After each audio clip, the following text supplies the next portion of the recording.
So గుళ్ళో గానీ, ఇంకెక్కడైనా గానీ, మనం డబ్బులేసేసాం, లేదంటే మంచి ప్రాపర్టీ, మనం అనుకోకుండా మన చేతిలో ఐఫోన్ ఉంది. ఒక రూ. 1,00,000 ఐఫోను. ఇదేస్తుంటే అది గూడా పడిపోయింది. నాకు రిటర్న్ గావాలి. మరి ఇస్తారా ఇలాంటివి?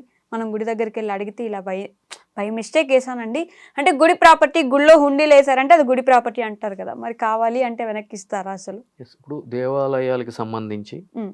హుండీస్ పెట్టడం అనేది మనకి చట్టంలోనే పొందుపరిచి ఉంది. అవును.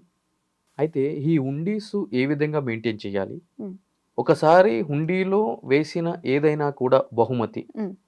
వెనక్కి తీసుకునే హక్కు వేసినటువంటి వ్యక్తికి ఉందా? లేదా? హ్మ్. అసలు అటువంటి చట్టం ఏదన్నా ఉందా? ఓకే. అని మనం మాట్లాడుకోవాలి అనంటే గనక the installation, safe gardening and accounting hmm. Of hundi rules 1975 okay. అది ఒక చట్టం. ఆ చట్ట ప్రకారము హ్మ్. ప్రతి ఒక్క గుడిలో కూడా హుండీలు ఏ విధంగా ఏర్పాటు చేయాలి? ఎక్కడ ఏర్పాటు చేయాలి? ఓకే. ఎన్ని నెలలకి ఒకసారి ఓపెన్ ఆ చేయాలి. హుండీని ఓపెన్ చేసి కౌంట్ చేయాలి? హ్మ్. కౌంట్ చేసేటప్పుడు ఎవరెవరి సమక్షంలో జరగాలి? వాటికి సంబంధించిన రికార్డింగ్ ప్రొసీడింగ్స్ ఏ విధంగా ఉండాలి? హుండీ లెక్కించడానికి ఎన్ని రోజుల ముందు నోటీస్ బోర్డ్‌లో హ్మ్. నోటీస్ పెట్టాలి? ఓకే. ఎవరెవరికి తెలియజేయాలి అనేది కూడా క్లియర్‌గా పొందుపరిచి ఉంది. హ్మ్. అయితే ఇప్పుడు ఈ విషయం ఎందుకు తెర మీదకొచ్చింది అనంటే గనక తమిళనాడులో హ్మ్.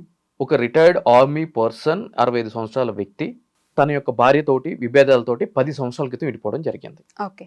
అదేవిధంగా అతనికి ఇద్దరు పిల్లలు. కూతుళ్ళు. హ్మ్. వాళ్ళిద్దరికీ కూడా మ్యారేజెస్ చేసి పంపించేయడం జరిగింది. హ్మ్. అది అయిపోయిన తర్వాత అప్పటి నుంచి ఇప్పటి వరకు కూడా అతన్ని పట్టించుకున్నది ఎవరూ లేరు. ఓకే. ఇద్దరు కూతుళ్ళు కావచ్చు, భార్య కావచ్చు. హ్మ్. ఒంటరిగానే తన యొక్క జీవితాన్ని గడపడం జరుగుతుంది. హ్మ్. అతను రోజు కూడా దగ్గరలో ఉన్న గుడికి వెళ్ళి ఆ గుడిలో హ్మ్. మొక్కుకోవడము, దగ్గరున్న ఆ గుడిలో ఉన్న డైటీ ఎవరైతే గనుక దేవతామూర్తి హ్మ్. ఉన్నారో హ్మ్. వాళ్ళని మొక్కడం అనేది నిత్యకృత్యంగా మారింది. ఓకే. అయితే మొన్న జూన్ 23వ తారీఖు హ్మ్. మధ్యాహ్నం 12:30 ఆ గుడికి సంబంధించి హుండీ లెక్కింపు కార్యక్రమం అనేది చేస్తున్నారు. చేస్తున్నారు. హ్మ్. ఆ టైంలో ఆ యొక్క హుండీలో నుంచి వాల్యుబుల్ ప్రాపర్టీ డాక్యుమెంట్స్, అదేవిధంగా ఒక నాన్ జ్యుడిషియల్ బాండ్ పేపర్ మీద నాకు సంబంధించిన ఈ ఆస్తి అంతా కూడా ఈ యొక్క దేవస్థానానికి నేను రాసేస్తున్నాను అని చెప్పి ఆ రిటైర్డ్ ఆర్మీ పర్సన్ రాసినటువంటి డాక్యుమెంట్స్ ఓకే. వాళ్ళకి దొరకబట్టడం జరిగింది. హ్మ్.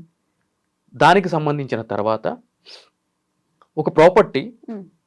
ఒరిజినల్ డాక్యుమెంట్స్ హుండీలో వేసేసి హ్మ్. దాని తర్వాత ఈ యొక్క ఆస్తి అంతా కూడా దేవస్థానానికి చెందుతుంది అని చెప్పి రాసి సంతకం పెట్టిన తర్వాత హ్మ్. ఆ ప్రాపర్టీ ఆ దేవస్థానాన్ని అయిపోతుందా అంటే కనుక అయిపోతుంది. ఓకే. ఎప్పుడు అవుతుంది అని అంటే కనుక